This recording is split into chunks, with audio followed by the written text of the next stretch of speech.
Olá pessoal, eu sou a Artênia, colaboradora do INPA e atuo no projeto Bahia Produtiva. Na nossa videoaula de hoje a gente vai continuar aquela conversa com o William e a gente vai falar sobre embalagens, quais tipos existem e também vamos falar sobre rótulos, quais informações que a gente precisa colocar nos rótulos dos nossos produtos. Então, se vocês querem saber sobre o assunto, fiquem conosco e assistam essa videoaula.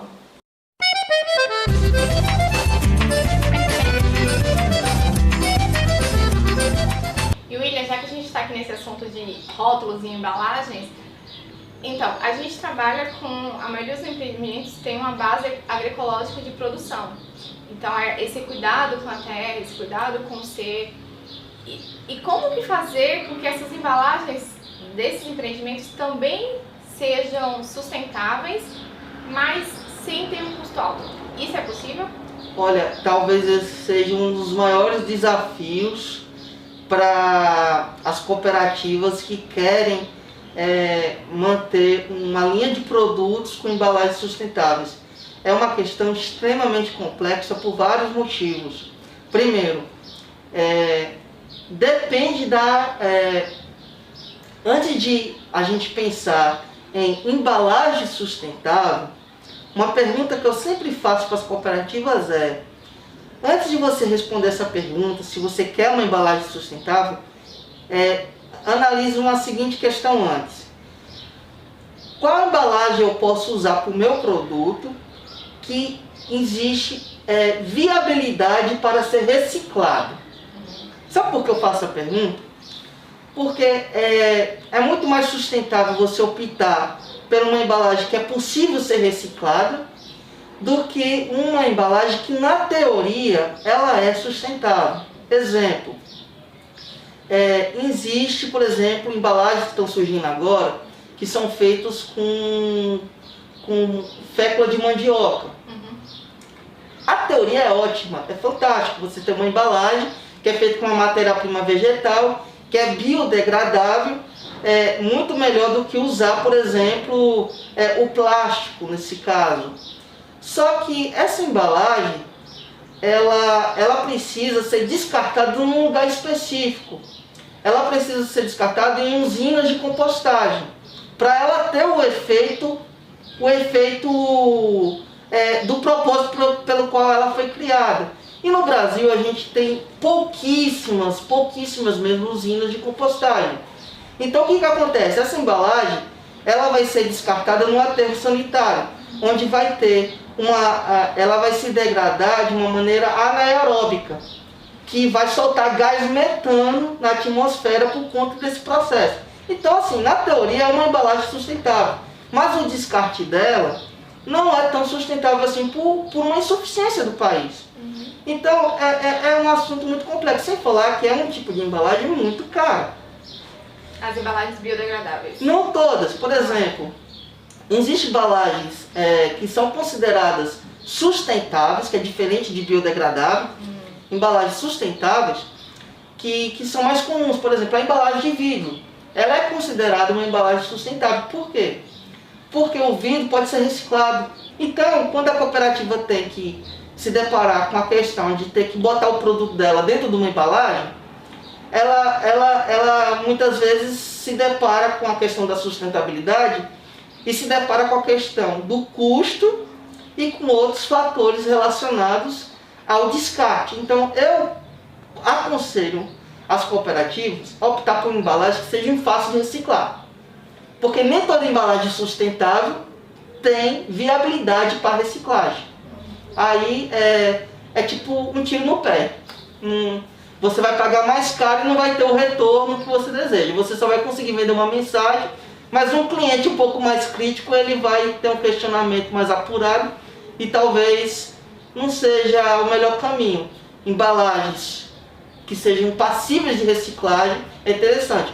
E tem empreendimentos também, é um pouco raro aqui na nossa região, mas existem alguns no Brasil, que também praticam o que a gente chama de logística reversa. Eu conheço uma empresa em Curitiba que eles fazem isso. Nas lojas onde tem os produtos deles, existem pontos de coleta. Existem verdadeiros baldes com a marca deles, dizendo assim: olha, na próxima compra, traga o produto, a embalagem que você usou e despeje aqui. Porque a gente vai mandar para a nossa usina de reciclagem, a gente vai triturar isso aqui e vai fazer novas embalagens. Então as cooperativas, elas têm que pensar de forma criativa, né? Porque, infelizmente, as embalagens sustentáveis, em alguns casos, ainda são um pouco inviáveis e outras não têm o efeito que se espera por conta de deficiências de infraestrutura no país para lidar com os resíduos sólidos. E William, continuando nesse assunto, e aí voltando, saindo um pouco das embalagens e indo para os rótulos, quais são as informações básicas que precisa se ter em um rótulo? Então, existe duas categorias de informação para um rótulo. Existem as informações obrigatórias, é obrigatório porque existe lei, decreto, regulamentação técnica nos órgãos como Inmetro, Anvisa e Ministério da Agricultura, para que essas regras sejam cumpridas na rotulagem do produto. E existe critérios facultativos, né, que são opcionais. Eu vou chegar lá. Vamos começar com os obrigatórios, que é onde mora o problema. Primeiro, há muitas legislações que tratam de diferentes especificidades desse assunto. Basicamente, eu diria que cada tipo de produto ou categoria de produto, ele se enquadra de uma maneira geral em uma ou mais regulamentações. E aí, na hora de fazer o rótulo, muitas vezes a cooperativa não tem um profissional qualificado para fazer esse processo, ou contrata uma empresa de design que na grande maioria também não tem esse aprofundamento técnico e muitas vezes não é nem a função, né? São raras as exceções que fazem essa revisão com base na legislação. Eu queria citar algumas aqui que eu acho importante, que as pessoas que estão assistindo podem até anotar e fazer uma pesquisa mais aprofundada. Existe a RDC, as RDC geralmente são regulamentações da Anvisa, né? A RDC 259, de 20 de setembro de 2002. Essa RDC, ela diz tudo que é obrigatório ter no rótulo. Mas olha aí o detalhe, se o produto for de origem animal, como por exemplo uma linguiça, aí já tem uma outra instrução normativa, essa já não é mais da Anvisa, já é do Ministério da Agricultura, do MAPA, que é a instrução normativa 22 de 24 de 11 de 2005, que trata sobre produtos de origem animal. Então assim, é muito complexo. Mas basicamente o que a legislação diz que um rótulo deve ter é o seguinte: primeiro, ela tem que ter o nome do produto, né? Então, por exemplo, eu tenho aqui geleia de umbu. Sempre tem que ter o nome do produto. Eu tenho que ter, e existe critério para isso, né? Eu não posso botar esse nome de uma maneira aleatória. Existe regulamentação para as categorias de produto. Eu tenho que seguir. É o caso, por exemplo, de mel. Eu não posso botar, por exemplo, mel de flor de aroeira, se o meu mel ele vem de várias flores diferentes. Eu tenho que colocar mel multifloral. Então, existe critérios para definir a classificação do nome do produto. Aí eu tenho que consultar a legislação para saber se aquele nome que eu estou colocando ele está correto. Ô William, mas tirar uma dúvida então com relação a isso. No caso aqui, vamos pegar o doce de umbu. Ele tem, o nome do produto precisa ficar sempre tão visível assim, doce de umbu, ou aqui eu poderia ter a marca e em outra parte do rótulo aqui eu falar que é doce de umbu? A legislação, ela determina que o nome do produto tem que ficar no painel principal. Então eu posso ter, geralmente a gente divide um rótulo em três painéis, não é uma regra, mas é uma prática. 3 painéis seriam 3 partes. Eu teria aqui o painel principal, teria aqui um painel secundário e outro painel secundário, né? Então, o nome do produto tem que estar no principal, porque à frente é onde o cliente vai ver o nome do produto. O cliente, o usuário, o consumidor, ele tem que saber o que está consumindo. Então, ele tem que estar na parte da frente, é o correto. Aí, além do nome do produto, tem que ter a lista de ingredientes. Novamente, existe regra para isso.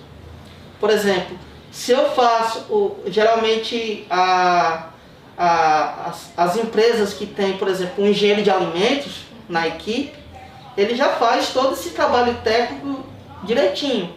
Mas quem não tem, passa muita dificuldade. Então, por exemplo, quando eu vou criar a lista de ingredientes, eu tenho que começar com o ingrediente que eu usei, que tem maior quantidade dentro do produto.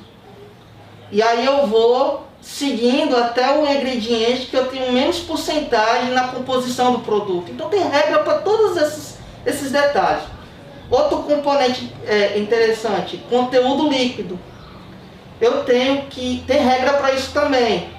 Se eu tenho um produto que ele tem menos de 1000 gramas, eu tenho que trabalhar em gramas. Se passou de 1000, eu tenho que trabalhar em quilo. Isso também acontece em ml para litro. O queijo, por exemplo, como é um produto que não tem como determinar o peso dele preciso, a legislação tem uma regra específica para queijo que diz pesar na frente do consumidor. Então, eu tenho que buscar qual é a legislação específica para o meu produto, para eu poder fazer o rótulo certinho.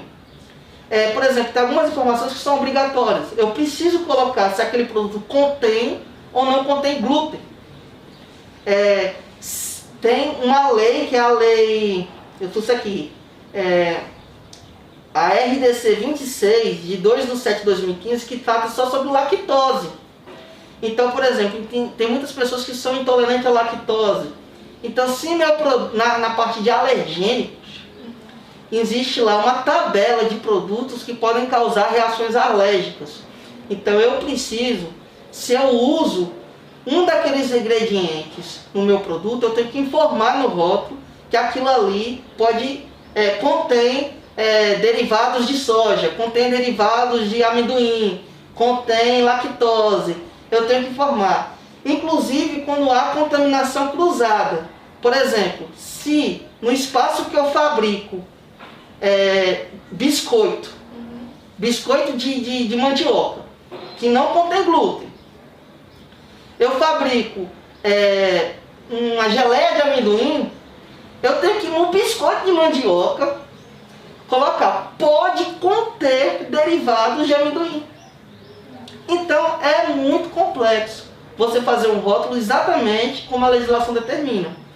Outra coisa que é importante, a identificação de origem, que é o fabricante, o nome do fabricante, CNPJ, o telefone de contato tem que estar no rótulo, porque se uma pessoa passar mal com o produto, por exemplo, ela sabe a quem reclamar.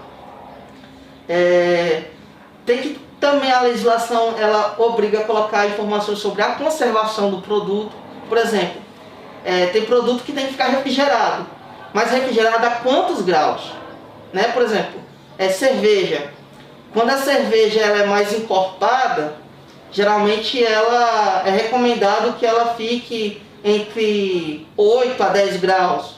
Se ela é mais líquida, por ter menos corpo, ela pode ficar um pouquinho mais gelada, ela pode ficar entre 4 a 6 graus. Abaixo disso ela pode congelar, o consumidor pode perder o produto. Então, essas informações elas precisam, no caso de produtos de origem animal também, que precisam ser refrigerados, isso é muito importante. Outra informação que também tem que ter é uma informação que não é obrigatória em todos os produtos, em alguns sim. Como preparar aquele alimento. Por exemplo, se você está fazendo um suco concentrado e ele tem que ser diluído em 20% de água, eu tenho que mostrar a forma de preparo para informar o cliente como ele tem que diluir aquele produto. Outra coisa que é obrigatório ter que a indústria é brasileira, né, uma informação que é a origem do país, e classificação de produtos vegetais. Existe algumas leis e decretos que regulamentam produtos de origem vegetais quanto o grupo, a classe e o tipo.